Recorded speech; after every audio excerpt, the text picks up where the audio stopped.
দেশের বাজারে আবারও বেড়েছে স্বর্ণের দাম। বাজারের সবচেয়ে ভালো মানের অর্থাৎ 22 ক্যারেটের স্বর্ণের দাম ভরি প্রতি 4,374 টাকা বেড়ে 2,65,415 টাকায় গিয়ে ঠেকেছে।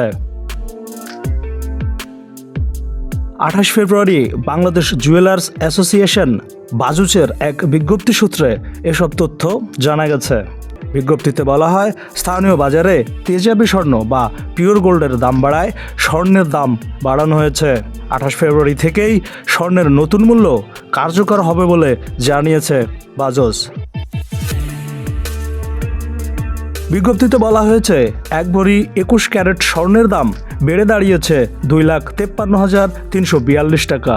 18 ক্যারেট সোনার দাম নির্ধারণ করা হয়েছে 2,17,126 টাকা এবং সনাতন পদ্ধতির সোনার দাম ভরি প্রতি 1,77,701 টাকা নির্ধারণ করা হয়েছে। বাজস নির্ধারিত এই বিক্রয় মূল্যের সঙ্গে আরও যোগ হবে সরকার নির্ধারিত 5% VAT. Riazul Islam Riaz, the Financial express.